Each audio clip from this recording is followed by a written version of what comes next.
An emperor once cut off his own sleeve so he would not wake the man sleeping on it. That sounds sweet. It was. It also terrified an entire court. Because this was not a normal man with a normal sleeve. This was Emperor Ai of Han, ruler of one of the greatest empires in early China. And the man asleep on his sleeve was Dong Xian, his favorite. One quiet bedroom moment became a phrase that lasted for 2,000 years, the cut sleeve. But here is the strange part. The sleeve was not the real problem. The real problem was what happened after the emperor showed everyone exactly who had his heart. Gifts followed. Promotions followed. Military power followed. And suddenly one romantic gesture started looking like a government emergency. This episode is not about mocking love. It is about what happens when the most powerful person in the country turns private affection into public policy. Because if an ordinary man ruins a sleeve, he needs a tailor. If an emperor ruins the rules of promotion, the whole court starts sweating. Let's go back to the Western Han Dynasty. This was one of China's great early empires. It had armies. It had laws. It had huge government offices. It had scholars who could write very serious documents about why everyone else was wrong. But by the time Emperor Ai came to the throne, the dynasty was not feeling young and healthy. It was more like an old cart with one good wheel, a cracked axle, and a driver insisting everything was perfectly normal. Powerful families competed at court. Officials argued. Imperial relatives pushed for influence. The emperor was supposed to sit above all of them. In theory, in practice, an emperor was surrounded by people trying to pull his attention in different directions. Everyone wanted access. Everyone wanted favor. Everyone wanted one sentence from the emperor that could change their future. That is why the person closest to the emperor mattered so much. Not because affection was illegal. Not because love itself was the scandal. But because closeness to the emperor was the most valuable real estate in the empire. If you could stand next to the throne, you could whisper before others shouted. You could ask before others begged. You could be seen before others were even allowed through the door. And Dong Xian became very close to Emperor Ai. Dong Xian was young. He was handsome, according to the records. He caught the emperor's attention, and very quickly, he became more than just another palace attendant. He became the favorite. Now, in many courts around the world, being the ruler's favorite was both amazing and extremely dangerous. Amazing. Because gifts arrived, titles arrived, land arrived. People suddenly laughed at your jokes even when your jokes were just breathing. Dangerous. Because everyone else hated you for exactly the same reasons. Dong Xian's rise was fast. Very fast. The emperor gave him promotions. Then more promotions. Then even more promotions. If court rank had an elevator, Dong Xian was pressing every button at once. He received wealth. His family benefited. His house became grand. He was treated as someone incredibly important. To the emperor, this may have felt like generosity. To the officials, it looked like the government had been turned into a gift basket. Imagine working your whole life in the bureaucracy, memorizing laws, writing reports, surviving court politics. And then some young favorite walks in and gets promoted because the emperor likes him. That is the kind of thing that makes officials develop permanent eye twitching. But the most famous moment was not a promotion. It was the sleeve. According to the story, Dong Xian once fell asleep on Emperor Ai's sleeve. The emperor needed to get up, but he did not want to wake him. So instead of pulling the sleeve away, he cut it off. That is honestly a very strong romantic gesture. Most people bring flowers. Emperor Ai edited his outfit with a blade. Cartoon version. One sleeping favorite. One trapped emperor. One sleeve looking nervous. And one court tailor somewhere feeling a disturbance in the fabric. The story became famous because it was intimate and simple, and Yon can understand it. The emperor valued this man so much that he would rather ruin his robe than disturb him. That is why cut sleeve became a lasting phrase. It turned a private gesture into a cultural symbol. But inside the court, symbols are never just symbols. Officials did not only see tenderness, they saw a warning. If the emperor would cut his sleeve for Dong Xian, what else would he cut? Rules, ranks, traditions. The normal order of government, that was the fear. And the fear got worse because Dong Xian's power kept growing. Emperor Ai raised him to extremely high office. Dong Xian eventually became commander-in-chief, one of the most powerful military positions in the empire. Please pause here. A man known mainly as the emperor's favorite was placed near the top of imperial military authority. That is like giving your crush control of the Defense Department. Again, the issue is not the crush. The issue is the Defense Department. The Han court was not a small friendship group. It was an empire. It had borders, taxes, armies, officials. Millions of people whose lives depended on the stability of decisions made at the top. So when personal affection started reshaping government appointments, the court got nervous, very nervous. And there was another problem. Emperor AI was not a strong long-term stabilizer. He was young. He was often ill. He did not produce a clear adult heir who could keep politics simple. That meant everyone at court was already thinking about the future. Who would control the next ruler? Which family would rise? Which faction would survive? When an emperor is healthy and feared, people obey. When an emperor is weak, sick, or childless, people start counting possible exits. Dong Xian's rise happened in that tense atmosphere. So officials were not just annoyed. They were terrified that a favorite with no deep political base could become the person standing between the empire and chaos. Then Emperor AI did something even more shocking. According to the records, he once suggested that he might pass the throne to Dong Xian. Now, historians debate how serious this was. Maybe it was emotional talk.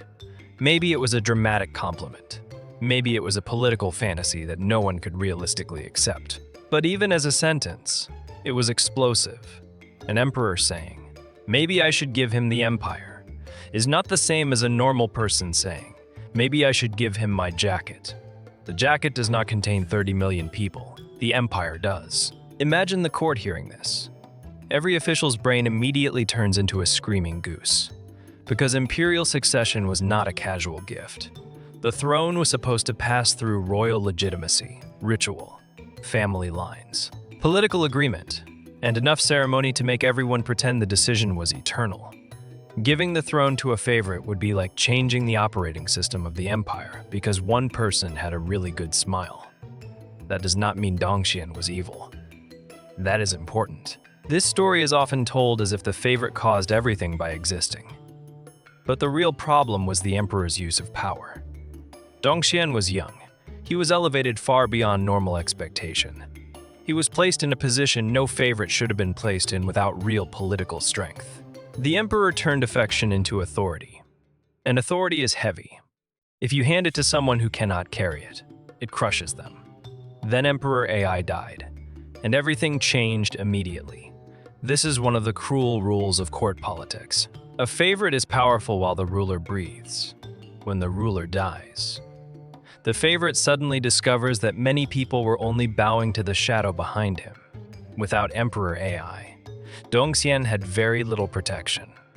The powerful Wang family moved quickly. Wang Mang, who would later become one of the strangest reformers and usurpers in Chinese history, returned to power. Dong Xian was forced out. He lost office. He lost protection. He and his wife died by suicide.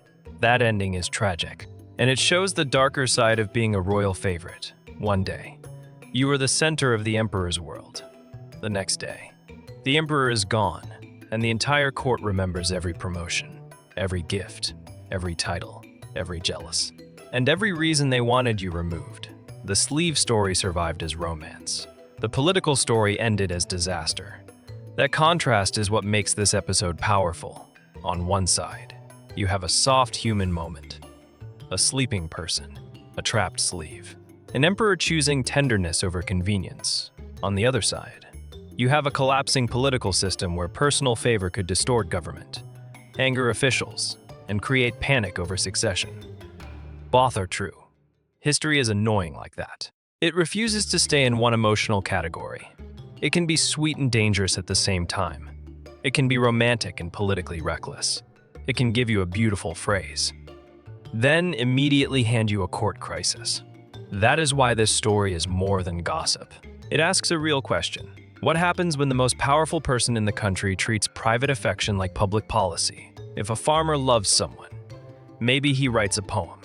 If an emperor loves someone, he can give land, titles, armies, and maybe even hint at the throne. That is a completely different problem. The issue was never that Emperor AI loved Dong Xian. The issue was that the empire had no good way to separate the emperor's heart from the emperor's hand. The heart wanted closeness. The hand signed appointments. The heart wanted loyalty. The hand moved military power. The heart wanted to honor someone. The hand scared the entire court. That is what absolute power does. It also traps the person being favored. That part is easy to miss. From the outside, Dong Xian looked lucky. He had the emperor's affection. He had wealth. He had titles. He had a place near the center of everything. But that kind of favor is not a normal gift.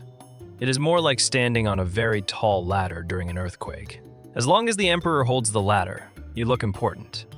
The moment the emperor lets go, everyone below remembers they never liked you in the first place.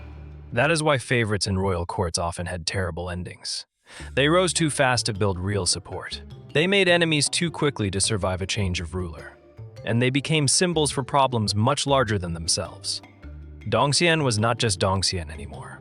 He became the face of unfair promotion, the face of imperial weakness, the face of a court that believed personal affection had jumped over public order. That is a dangerous face to have when the emperor dies. It makes personal feelings public events.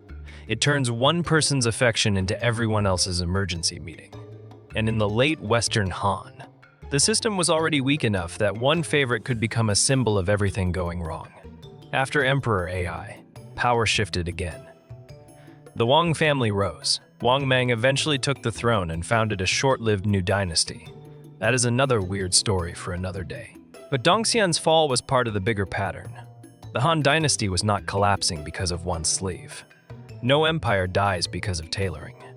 But the sleeve became a perfect little image of a bigger problem. The emperor was focused on the person beside him, while the empire around him was unstable.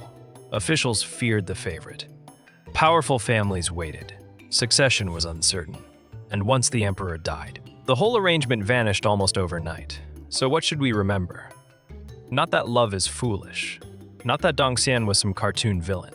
Not that one romantic gesture destroyed a dynasty. That would be too simple. The real lesson is stranger. In an absolute monarchy, the ruler's private life is never fully private. A sleeve can become a symbol. A favorite can become a faction. A gift can become a policy. A promotion can become a threat. And a tender moment can survive for 2,000 years because it happened at the top of an empire. That is why the story still works. It is tiny, but it opens a giant door.